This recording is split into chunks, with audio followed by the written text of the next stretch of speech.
Good morning, everyone. My name is Bill Giannone, and I want to welcome you all to this morning's Crest Network webinar entitled Fire Everyone, or 5 Easier Steps to Building a Great Staff. Obviously, we're going to be talking about staffing. We're going to talk about the issues that everybody seems to have in our industry regarding staffing, not just quantity, but also quality. And we're going to address some ways that you can kind of counteract some of those natural tendencies that are happening in our community. So why don't we just get started? Before this man was president, you may remember him from The Apprentice, and obviously that was his most famous catchphrase, the phrase, "You're fired." That would be the easy thing for us to do if things aren't going perfectly within our company. Nice snap decision would be just get rid of everybody and start from scratch. That's not probably feasible for most of us. So let's talk about different ways of thinking about building a great company. You see many of the logos on here, and these are all national or worldwide brands. And it's sad, but when we think of our own company, very few of us actually think of our company the way that the people who started these companies thought about their company.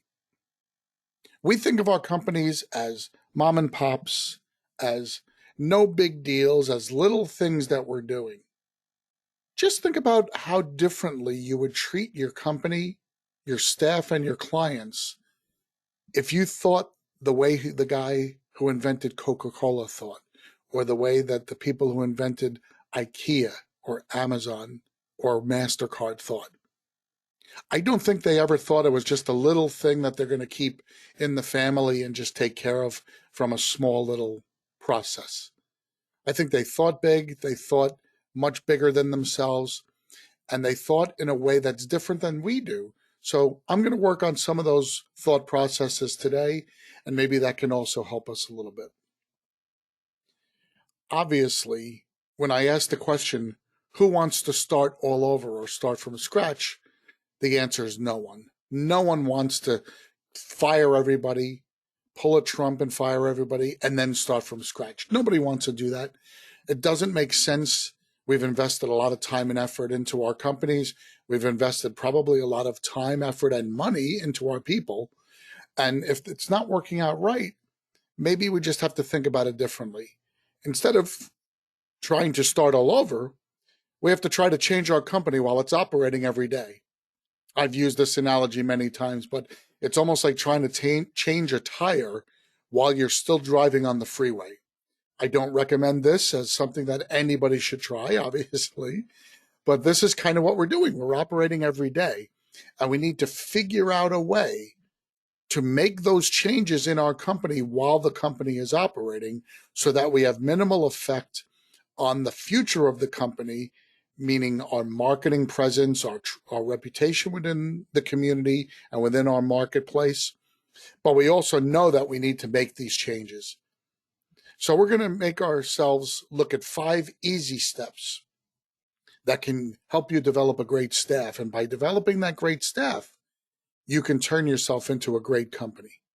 Before we get into those 5 steps, I want to cover something. It's a concept that a lot of times is mistaken in business, and it's not really taught very much. It's the concept of SWOT, SWOT.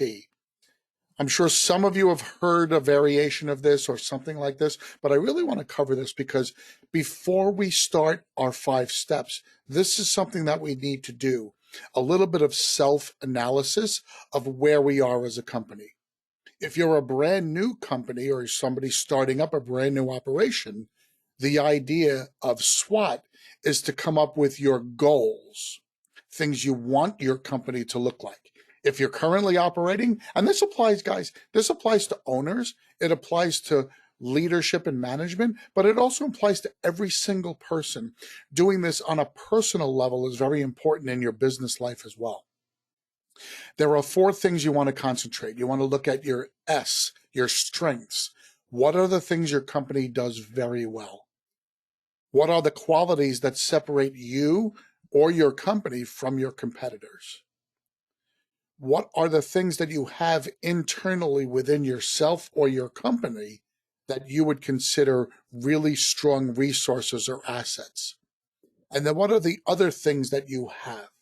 We talked before about Coca-Cola. Coca-Cola has a special formula for what goes into their soda. And the tradition says it's been locked away in a bank vault for, nearly 100 years now, since the gentleman who started the company founded it and created that recipe, so to speak.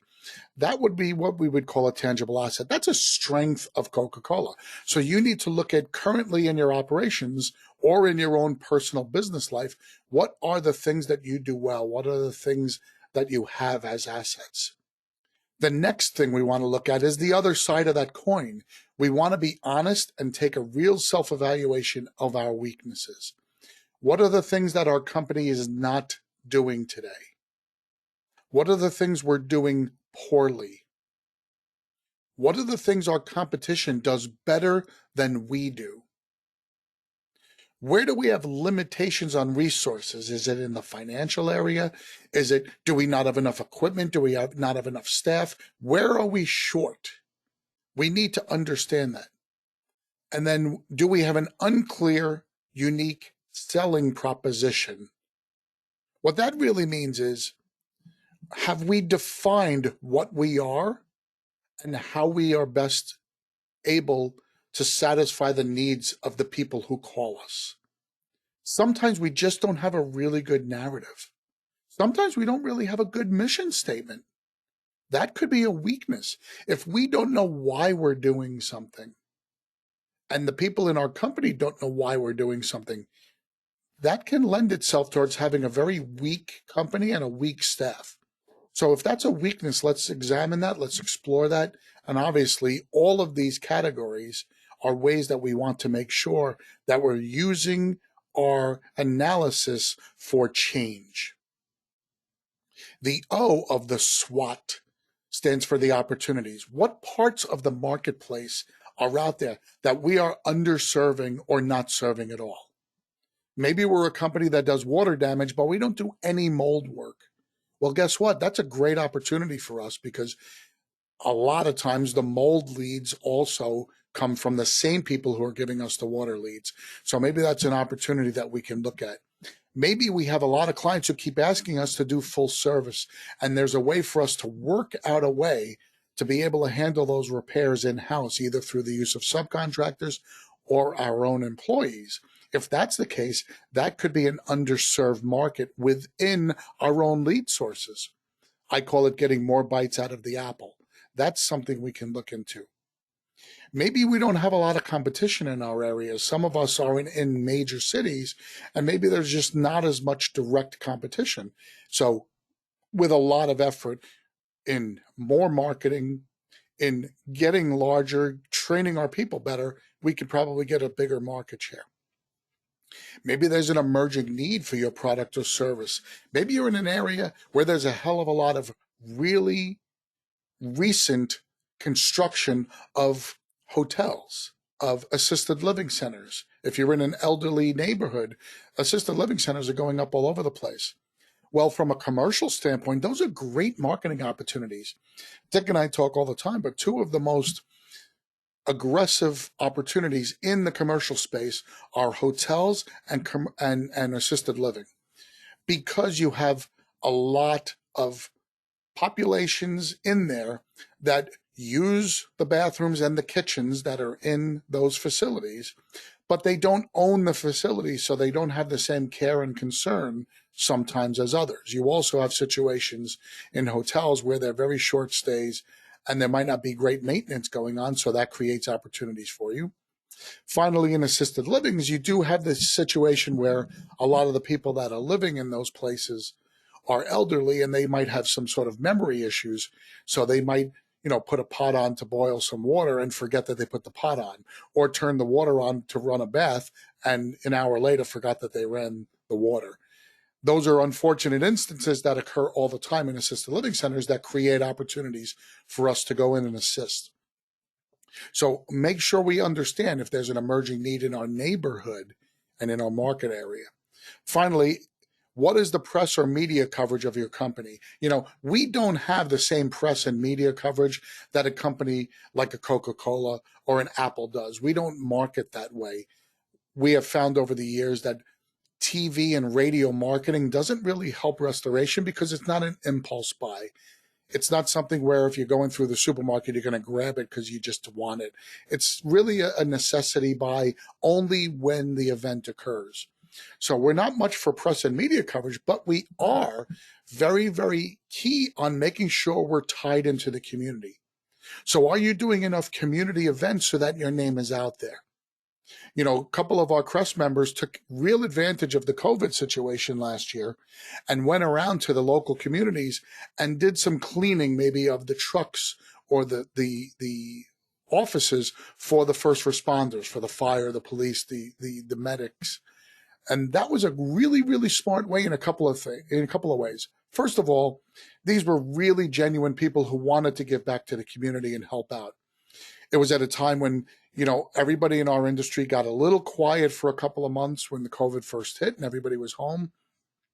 So it was a way to keep busy. But ulterior motive wise, it's also an incredible opportunity to show your best side to the community. I'm not saying you do it solely for that purpose. If you're not altruistic and doing it for the right reasons, it does come across as being cheap. So you're doing it for the right reasons, but it doesn't mean that if somebody from the local TV station or newspaper wants to write an article about your great generosity, that you don't allow that to happen. And that's really important. It's a great aspect of what we need to do as an opportunity that we need to explore. Finally, threats. We need to be very realistic on understanding the threats. We can't put our head in the sand or just put our head down and not pick it up. We need to analyze what's going on in our community. Is there a new restorer who's coming to the marketplace and it seems like he's going really gangbusters after all the plumbers? We need to understand that. Here in the state of Georgia, they just changed the laws where now you need to be licensed and certified in order to do trauma or crime scene cleanup. So there's a changing regulatory environment in several areas. People are becoming more specific. At first, that wasn't its own category. That was just, oh, well, let's clean up some blood. Well, now trauma and crime scene, things like that, things like meth labs.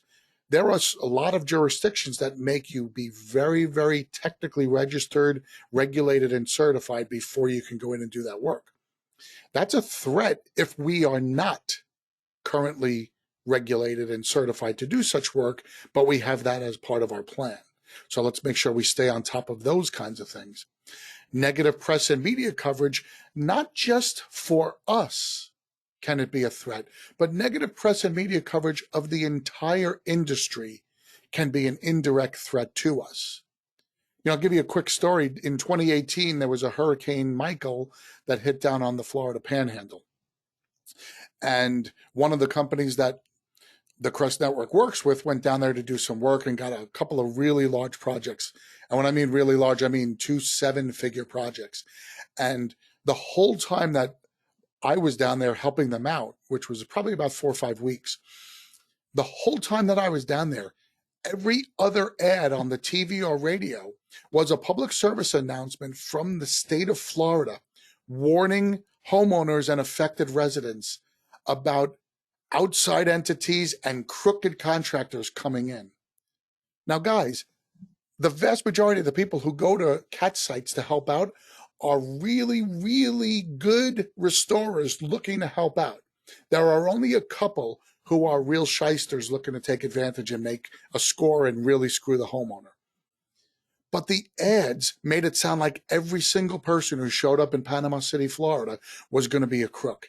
That was something that every single restorer had to combat against. It wasn't about them specifically, but they were painted with that very broad brush and it made it very difficult. So understand that negative press doesn't have to be about your company. Even if your competitor is on the nightly news being caught by one of those, those consumer experts as being a fraudulent company, that's going to reflect badly on you because people are going to say, well, aren't you just like ABC Restoration that I just saw on the news who stole everybody's money? You have to be able to combat that and understand that as a threat. Finally, changing customer attitudes. A lot of things that are happening today, guys, are happening to us because the homeowners are becoming, and I'm going to put this word in quotes, educated. Homeowners, when they have a water loss, if we don't get in there right away and we don't explain everything to them right away very clearly and concisely, we put ourselves at a great risk. Our threat is that if we don't explain everything clearly, the homeowner is going to go on the internet and start looking up stuff on their own, how to dry a building, how to do it. They might go to the Home Depot website or the Lowe's website. And you know what happens on that website? There's 5 or 6 minutes of videos that tell people how to do it themselves. It weakens and cheapens what we're trying to sell, which is that we are professionals doing a professional service. So understand that that is a threat. There are ways we have to combat that. I'm not going to cover that specific threat and the combating of that in this particular webinar, but I will be addressing some threats and answers to them in an upcoming webinar. I just wanted to alert you to this SWOT method. When you're doing everything in terms of changing your company, the very first thing we have to do is this SWOT analysis. Strengths, weaknesses, opportunities, and threats, where our company is today. That's the only way to build for the future. Okay, now let's go back and talk about those 5 key steps towards building our processes. Number 1 is to build your processes. Step 1, for every part of your business, you have to define clear roles and responsibilities. You have to have a step-by-step approach to every part of your company. That is not good enough to just say, oh, I have a mid crew, they know what they're doing. I have people in the office who know how to create, Xactivate, and bill for it. And, I'm good, and my marketers know what they're doing. That's not good, guys. You need to literally lay it out step by step. You need to have a plan for every single part of your business. And it has to be in order, step by step. You should design your company around your system, not your personnel. The single greatest mistake that people make, and the reason why, if your company's not where you want it to be, probably the single greatest reason right now is because you've designed it around your people and not around your process.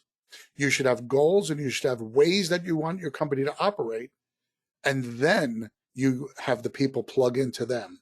You probably have designed your company around 1 or 2 really strong people, and what that means is you're letting them do whatever they can do and not having set processes. So it's very important that all of the things that you see here, SWOT analysis, operations, financial planning, timelines, marketing plans, you need to have all of that laid out. It's very, very important. That step 1 is more important than the rest of the steps. Everything works off the foundation of step 1. Moving on to step 2, we need to hire people, but we need to hire using their attitude. Do not hire based on experience. Okay? Hiring good people who want to work is a must. We're in a very, very difficult business, guys. We have a business where we're asking somebody to get out of bed at 2 in the morning, come to work, get to somebody's home, and, for lack of a better term, crawl around in their waste at 2 in the morning, trying to figure out a way to make their mess cleaner. That's what we're asking people to do. We're also asking people to do that for a reasonable salary so that we don't go broke. It's a very, very difficult proposition, and we need people who truly have great attitudes, who want to help others, who want to help the company, and who have a true mission behind what they do. We can always train them according to our own unique processes in what we need them to do. We don't need to hire a guy from another company with 5 years experience in water damage restoration, because the good you get, which is the experience, is far outweighed by 2 other things. You don't know what their attitude is, and you don't know what their bad habits are. Just think about it. If you're a company that wants to do things better than your competitors and you think that's one of your strengths or one of your advantages, why would you ever want to take somebody from another company? If they're not doing it as well as you, doesn't it make sense that those people probably don't have good processes or good habits or have been trained properly? Take the time and effort, put in the 6 months to train and make sure that those people are really good individuals, and then they're going to be able to use your processes. Again, I'm going to reiterate, design your company around your systems, not your personnel. Here's a quote from a gentleman named Michael Gerber. Let's read this real carefully because I couldn't have worded it better myself. Organize around business functions, not people. Build systems within each business function. Let systems run the business and people run the systems. People come and go, but the systems remain constant. Let's refer back to the very first couple of slides when I showed you all those great companies, Coca-Cola, Apple. What does Coca-Cola do? That Coca-Cola tastes basically the same as it did 100 years ago. Are the same people producing the product that was produced 100 years ago? Obviously not. But what's the same is the process for producing it. The process for getting it out and distributing it has been in place for decades, scores of years. Those same Coca-Cola trucks from when I was a child 50 some odd years ago, driving around delivering Coca-Cola to convenience stores and to supermarkets, are the same trucks doing it. The can is the same can as 50, 60 years ago. The bottles look the same. That process, that system has never changed. The people delivering the product, the people bottling and canning the product, they have changed. That's what you need to understand. For those of you thinking about at some point in the future, wanting to monetize your business, maybe you want to sell it, maybe you want to take it public, maybe you want to just hand it off to somebody. The only way to monetize your business is to develop systems. If your business is dependent upon people, there's no value to your business. Because if anybody wants to buy it, they can't guarantee that they're going to get those people, especially if you as the owner are part of that people equation. If they are buying a company with a great system, the people don't matter. Now it's easy to figure out what the value of that system is. Okay, so higher attitude. Step 3, train, train, train. Obviously, if we're hiring attitude and not experience, we're getting kind of newbies. We're getting people with limited experience, if any. We need to train and teach them what they're expected to do as part of the process. And when I say train, it's not just, oh, here's how you vacuum. We have to train them on the how, the what, the when, and the why they're doing each part of the process. Each step of the process has a purpose. So the how is, here's how you hold the wand, and here's how you turn on the extractor. The what is what they're doing. The when is the timing of it in your process. You don't go in and extract before you've got a signed work authorization. There's certain things that we have to make sure we understand. The why is the most important thing. Why are we extracting before we're pulling a carpet? Why don't we just pull the wet carpet? Those are things that have to be explained. Why do we have to dry the building out? Why can't you just leave the wood behind the walls? Isn't it okay? That's the kind of stuff that everybody needs to understand. They also have to understand the why as it relates to your company, right? Very few of us share the mission statement with our workers. We treat our workers as someone outside of our inner circle. Well, guess what? When we're talking about mission and vision statements and the purpose of the company and the purpose of why we as owners own our business, we need to share that with everybody. Those people out in the field are a reflection of you. Your marketers are a reflection of you. If you're not sharing that and you're not getting them to buy into that and believe that as part of the why everything they're doing is the way they're doing it, then we're failing them. And obviously we're failing the company. So let's make sure we're sharing the why. And finally, training doesn't happen just at the beginning of bringing somebody on. Training is a consistent, long-term process. It's very important that they get the skills up front to do what they need to do. But you also need to understand that training is a full-time, long-term investment into your people. I said before, we want our people to earn a reasonable amount of money so we can make a profit and not go broke. But within your company, you need to understand and account for the fact that, is it just as important to give them a higher salary, or is it just as important to give them more knowledge? Because guess what? The more knowledge you give them, the broader their range is, the more of an asset they are to your company. And here's another thing, and if you don't believe me, ask your employees this. An employee who understands that the owner is investing money and time into them feels more of an obligation to do well for that owner and to feel like they're part of the team. They are less likely to leave. If you don't believe me, ask your personnel. I truly believe that in the vast majority of people that you hire with good attitude, that is a formula for long-term success. And when we're talking about building our foundations, we started with the processes, then we hired good people, now we're training them. That is an incredible amount of foundational strength for long-term growth of a great staff and a great company. Step 4 is going to be something that nobody wants to talk about because nobody likes it. But you need to incorporate the use of management software to be able to track the progress of the process. You don't know how well the process is working unless you make sure that you track it. I can tell you from firsthand experience that there were times when I would look at the last 6 months and I'd say, you know what?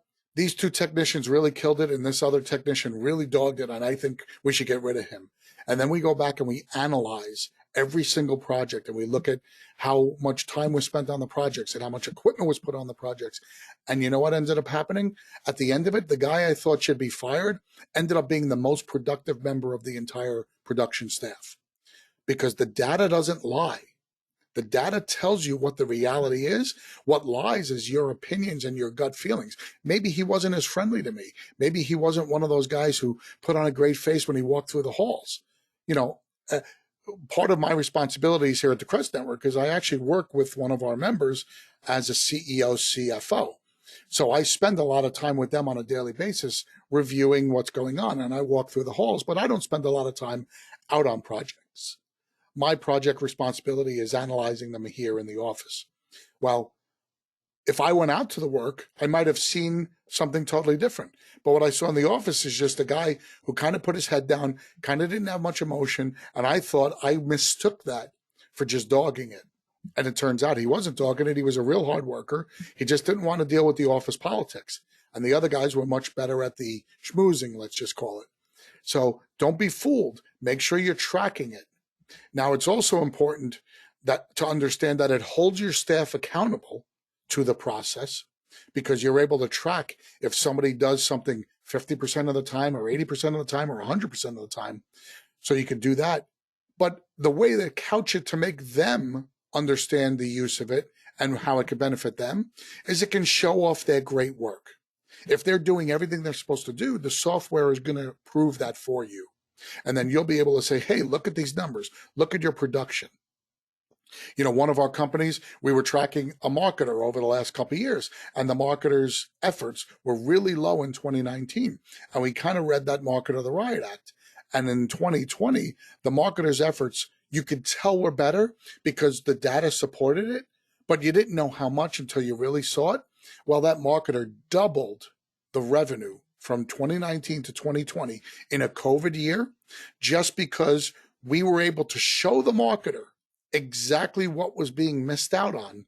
And then they were able to take that data and change their process out in the field, basically to follow a much more stringent, accountable process.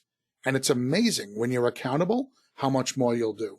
So holding them accountable is not a bad thing. It's a good thing as long as it goes both ways. Don't use it just to beat them up. Use it also to make sure that you're rewarding them and showing them, hey, look how great you did. Finally, you need to make sure you're using this kind of analysis software everywhere. Most companies use some sort of finance software like a QuickBooks to keep their books, but a lot of companies, that's the only place they're doing it. You need to have software for your production. Now, again, we call them different names. There's a bunch of them out there in our industry, but you need to be using some sort of software to gauge your production. And obviously for your marketing personnel, once you have them on board and they're up and running, you need to be able to track them, and you need to be able to track not only their progress, but also their data. So a good CRM, a good client relationship manager software, you need to make sure you have that. Many companies in our industry offer an all-in-one package where you can do a little bit of all of this within one software package. And some of them are fine. Some of them are a little weak.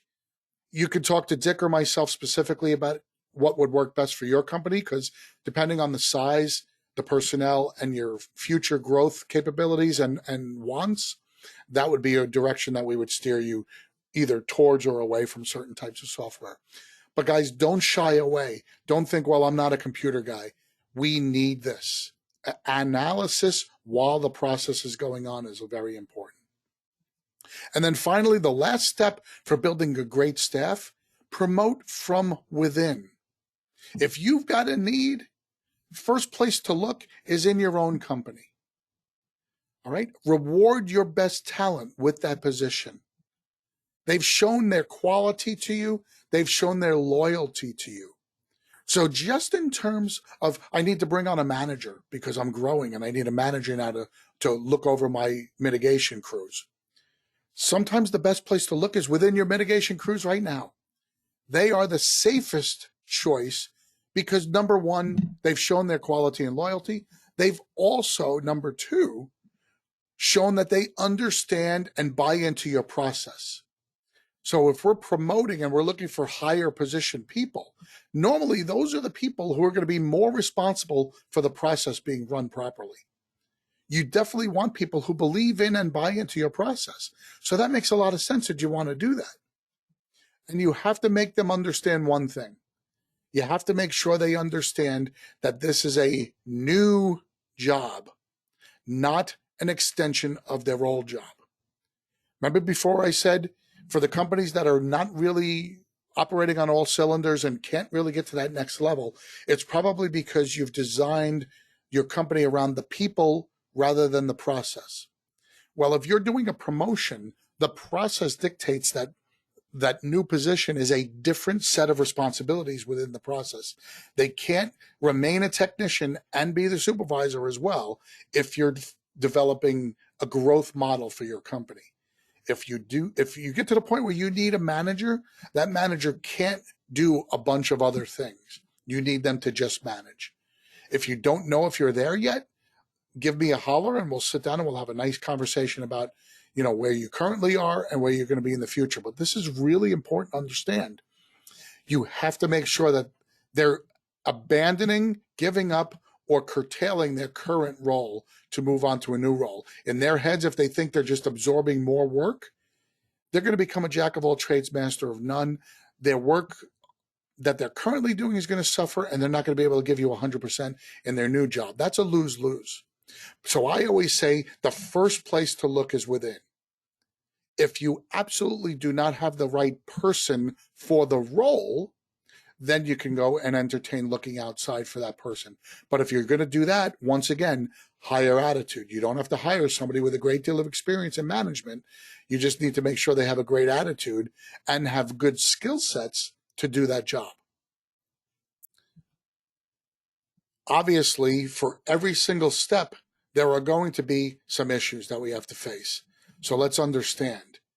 For the first step, which is to build the process, one of the problems that we could face is that we develop poor work processes. We don't put all 20 steps in if it requires 20 steps.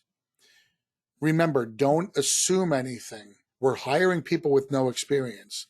We're hiring people who don't know our industry. So because of that, we can't assume that, oh yeah, they know what it means to add equipment. No, you have to specify what that means. You have to teach them the calculation, and you have to teach them what an axial air mover is compared to a centrifugal air mover. You have to teach them what a DU is. Those are things they may not even understand.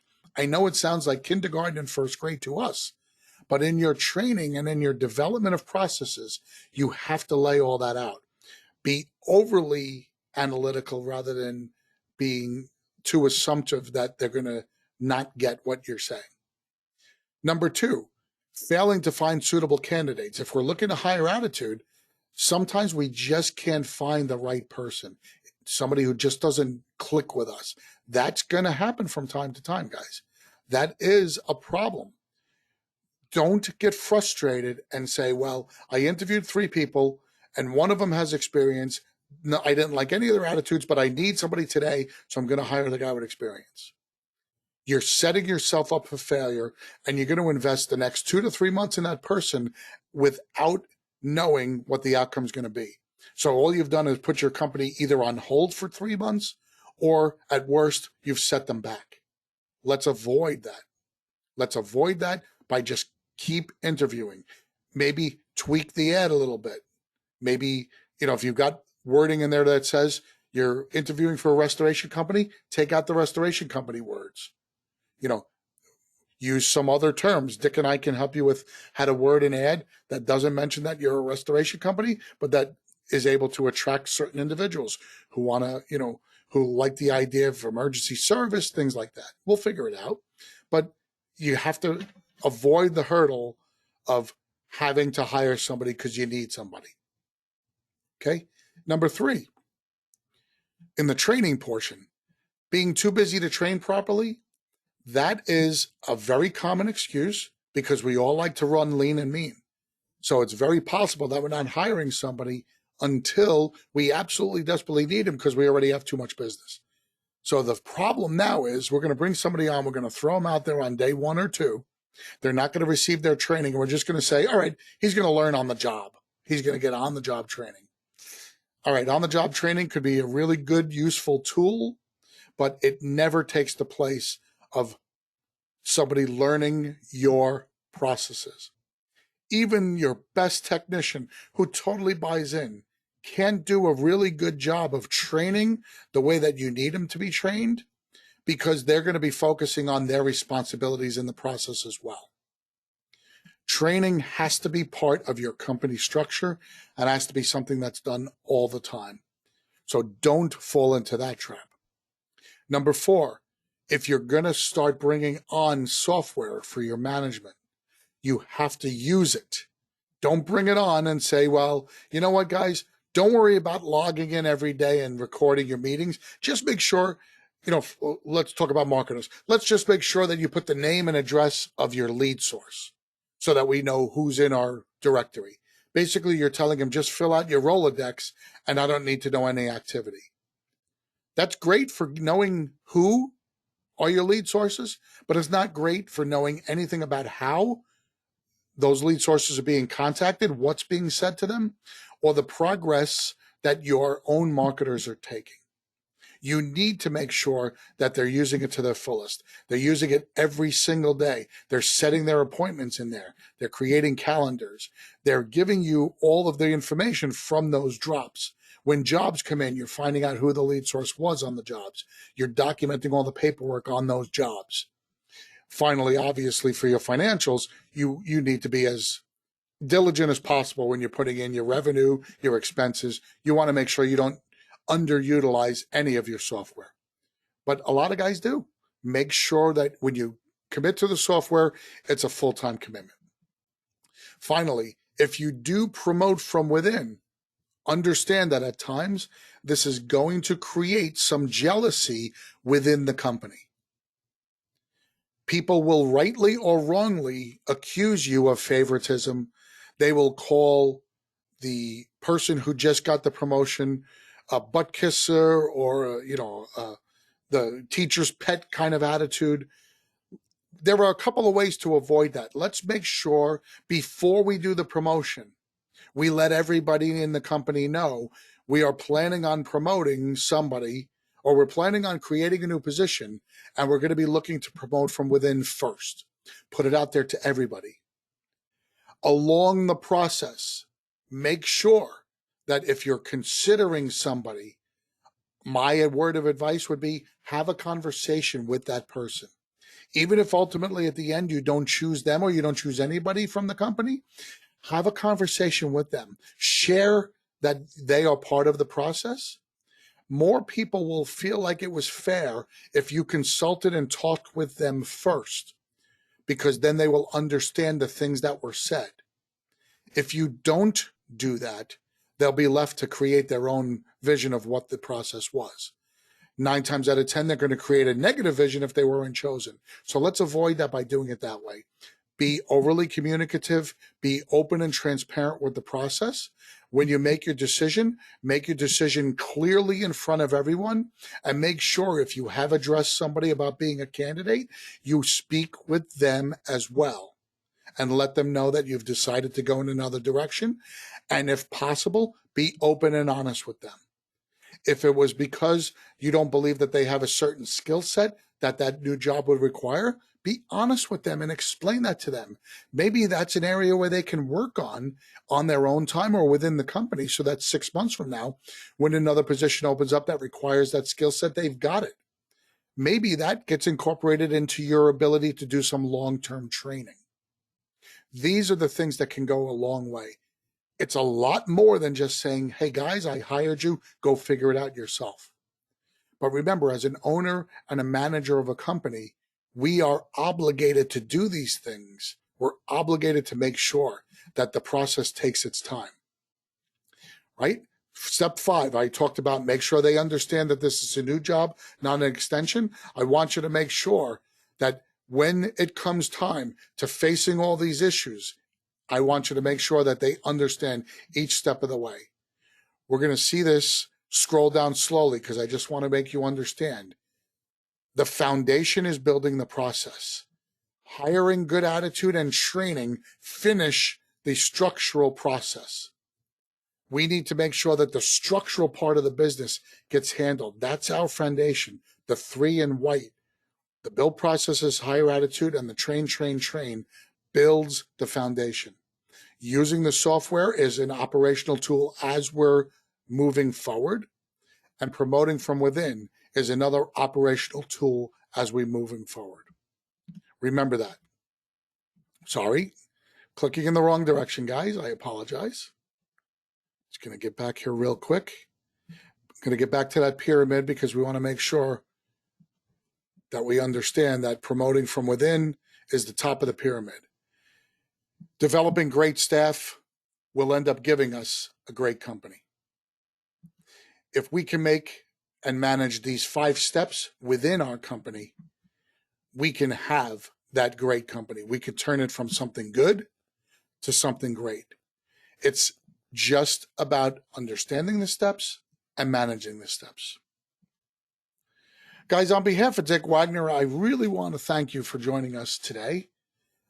As we do every Tuesday, these webinars hopefully are longer form opportunities for you to sink your teeth into something that can really make a difference in your company this week, this month, and this year.